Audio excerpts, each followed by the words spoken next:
സംഘടനാ വ്യത്യാസമില്ലാതെ സർക്കാർ ജീവനക്കാർ ഓഫീസിന്റെ സുരക്ഷ ആവശ്യപ്പെട്ട് പ്രതിഷേധത്തിലാണ്. മറ്റൊരിടത്തുമല്ല, തലസ്ഥാന നഗരമധ്യത്തിലുള്ള ഹൗസിംഗ് ബോർഡ് കെട്ടിടത്തിലെ ജീവനക്കാർക്കാണ് ഈ ദുരവസ്ഥ. കെട്ടിടത്തിന്റെ ഭാഗങ്ങൾ പൊളിഞ്ഞു വീണ് അപകടങ്ങൾ പതിവാണ് ഇവിടെ. രാവിലെ ഓഫീസിലെത്തി വൈകിട്ട് തിരികെ പോകുന്നതുവരെ എപ്പോൾ വേണമെങ്കിലും അപകടം മുന്നിൽ കണ്ട് ഓഫീസിൽ ജോലി ചെയ്യാനാകുമോ? എന്നാൽ അങ്ങനെ ജോലി ചെയ്യുന്ന കുറച്ച് പേരുണ്ട് എന്നാണ് എൻ്റെ പിന്നിലുള്ള ഹൗസിംഗ് ബോർഡ് ബിൽഡിങ്ങിലെ ജീവനക്കാർ പറയുന്നത്. ഇനി അവരുടെ അനുഭവത്തിലേക്ക്.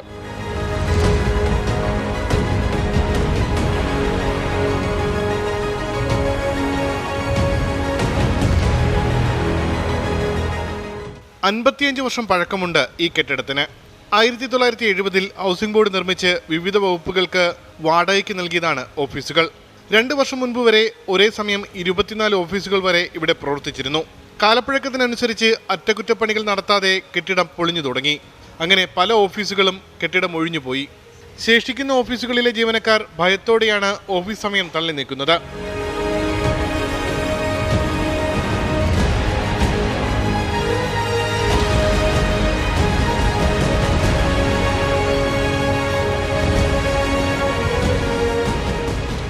നമ്മുടെ ലേഡീസിന് ഉപയോഗിക്കാൻ പറ്റാത്ത രീതിയിലുള്ള ബാത്റൂമുകളാണ്. ലിഫ്റ്റ് നമ്മൾ 6 നില ഉണ്ടായിട്ടും 2 സോണിലെ 2 ലിഫ്റ്റുകളും വർക്ക് ചെയ്യുന്നില്ല. മേൽക്കൂര പൊടിഞ്ഞ് തലയിലേക്ക് വീഴുന്ന അവസ്ഥയാണ്. ബാത്റൂമിൽ വേസ്റ്റ് വീഴുന്ന അവസ്ഥയാണ്.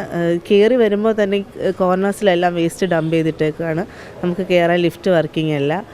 വളരെ മോശമായ ഒരു അന്തരീക്ഷമാണ്. മഴ പെയ്താൽ തന്നെ വെള്ളം മൊത്തം ഈ പാസേജുകൾ മൊത്തം കെട്ടി നിൽക്കുന്നൊരവസ്ഥയുണ്ട്.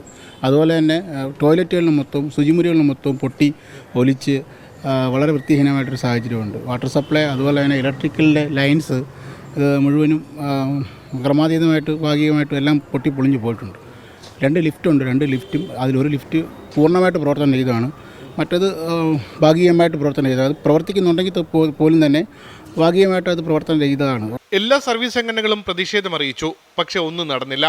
ഹൗസിംഗ് ബോർഡിൻ്റെ ശോചനീയാവസ്ഥ പരിഹരിക്കണമെന്നാവശ്യപ്പെട്ടുകൊണ്ട് ഇവിടെയുള്ള ജീവനക്കാർ നിരന്തരം സമരരംഗത്താണ്. അതുമായി ബന്ധപ്പെട്ട് Kerala NGO association housing board ചെയർമാനും ഭവന നിർമ്മാണ മന്ത്രിക്കും നിരന്തരം കത്തുകൾ നൽകിയിട്ടുണ്ട്. അതുമായി ബന്ധപ്പെട്ട് യാതൊരു നടപടിയും ഉണ്ടാകാത്തതിനെ തുടർന്ന് കഴിഞ്ഞ 26-ാം തീയതി കേരള NGO അസോസിയേഷൻ തൈക്കാട് ബ്രാഞ്ചിൻ്റെ ആഭിമുഖ്യത്തിൽ ഇവിടെ ഒരു പ്രതിഷേധ പരിപാടിയും സംഘടിപ്പിച്ചിട്ടുണ്ട്. പക്ഷേ ഇതുവരെയും ഈ ബിൽഡിങ്ങിൻ്റെ ശോചനീയാവസ്ഥ പരിഹരിക്കുന്നതിൽ ഹൗസിംഗ് ബോർഡിൻ്റെ ഭാഗത്തു നിന്നോ സർക്കാരിൻ്റെ ഭാഗത്തു നിന്നോ യാതൊരു ഇടപെടലും ഉണ്ടായിട്ടില്ല. ജീവനക്കാർ സംഘടന കേരള ഗസറ്റഡ് ഓഫീസേഴ്സ് അസോസിയേഷനും NGO യൂണിയനും നിരന്തരമായി ആവശ്യപ്പെട്ടുകൊണ്ടിരിക്കുന്ന ഒരു കാര്യമാണ്. പ്രധാനമായിട്ടൊരു കാര്യം ശ്രദ്ധിക്കേണ്ടത് ഭിന്നശേഷി സൗഹൃദമാക്കാൻ നമ്മുടെ സർക്കാർ വളരെ വ്യക്തമായ ഉത്തരവുകൾ ഇറക്കിയിട്ടുള്ളതാണ്. ഈ ബിൽഡിങ്ങിൽ ലിഫ്റ്റ് പ്രവർത്തിക്കുന്നുള്ളത് തന്നെ ഏറ്റവും വളരെ പ്രയാസകരമായ ഒരു കാര്യം. ഭിന്നശേഷി വിഭാഗത്തിൽപ്പെടുന്ന ഉദ്യോഗസ്ഥർക്ക് അവരുടെ ഓഫീസുകളിൽ എത്തിപ്പെടുന്നതിന് വളരെയധികം ദുരിതം അനുഭവിക്കേണ്ടി വരുന്നു എന്നുള്ളതാണ് പ്രധാനപ്പെട്ട ഒരു വിഷയം. ഈ പല ഭാഗങ്ങളും ഇടിഞ്ഞ് ഈ വണ്ടികളുടെ എല്ലാം പുറത്ത് വീണ് വണ്ടികൾക്കെല്ലാം ഇതുകൊണ്ടൊക്കെ കേടുപാടുകൾ സംഭവിക്കുകയും അതുകൊണ്ടൊക്കെ തന്നെ ശുചിമുറികളെല്ലാം ശോചനീയാവസ്ഥയിലാണ് കിടക്കുന്നത്.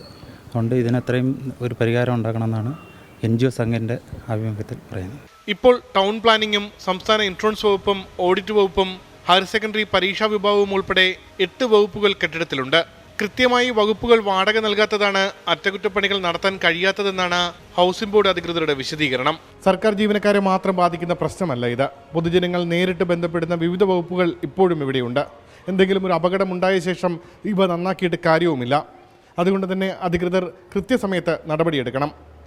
VS മനീഷിനൊപ്പം ഉമേഷ് ബാലകൃഷ്ണൻ, 24 തിരുവനന്തപുരം. പൊതുജനം കഴുതയല്ല സാർ. അപകടാവസ്ഥയിലായ ഹൗസിംഗ് ബോർഡ് കെട്ടിടത്തിലെ ജീവനക്കാർക്ക് ചിലതുകൂടി പറയാനുണ്ട്, കേൾക്കാം. ഈ ബിൽഡിങ്ങിന് 55 വർഷത്തിലധികം പഴക്കമുണ്ട്. ഇവിടെ നമ്മളിപ്പോൾ സെക്രട്ടേറിയറ്റിലൊക്കെ സംഭവിച്ചുകൊണ്ടിരിക്കുന്ന പോലെ കെട്ടിടത്തിൽ ജോലി ചെയ്തുകൊണ്ടിരിക്കുമ്പോഴത്തേക്ക് ഈ കെട്ടിടത്തിൻ്റെ ഭാഗങ്ങൾ അടർന്ന് ആൾക്കാരുടെ തലയിൽ കൂടി വീഴുകയാണ്. സുരക്ഷിതമായിട്ട് ജോലി ചെയ്യാൻ പറ്റാതെ ഇലക്ട്രിക്കൽ എഞ്ചിനീയർ അടക്കം SLA അടക്കം പ്രധാനപ്പെട്ട ഓഫീസിൽ പ്രവർത്തിക്കുന്ന ഒരു ബിൽഡിങ്ങാണ്. ഭയത്തോടെയാണ് ചെയ്യുന്നത്. ഒരു ഒട്ടുമിക്ക ഓഫീസിലോട് നിന്ന് മാറിപ്പോകുന്നുണ്ട് അവർ. മഴ പെയ്ത ഇത് ആൾക്കാർക്ക് ജീവനക്കാർക്ക് ഈ ഓഫീസിനകത്തിരുന്ന് ജോലി ചെയ്യാൻ വളരെ പേടിയാണ്. വളരെ ജീവൻ വരെ പണയം വെച്ചുകൊണ്ടുള്ള പണിയെടുക്കേണ്ടി വരുന്ന ഒരു സാഹചര്യമാണ് ജീവനക്കാർക്ക് ഉണ്ടായിരിക്കുന്നത്. അതുപോലെ വരുന്ന പൊതുജനങ്ങൾക്കും വളരെ ഭീഷണിയാണ്. 4-5 ഡിപ്പാർട്ട്മെൻറ്റിൽ ഇവിടം വിട്ടുപോയി. പക്ഷേ കെട്ടിടത്തിന് യാതൊരു മാറ്റവും വന്നിട്ടില്ല. ഇവിടുത്തെ ഫ്ലോറുകളെല്ലാം വളരെ മോശമാണ്. പിന്നെ ഏറ്റവും പ്രശ്നം എന്ന് പറഞ്ഞത് ഈ ടോയ്ലറ്റിൻ്റെ സൗകര്യമാണ്. നിങ്ങൾ ആ സ്റ്റെപ്പ് കയറി അറിയാം, സ്മെല്ല് കാരണം നമുക്ക് അങ്ങോട്ട് കയറി പോകാനേ പറ്റുന്നില്ല.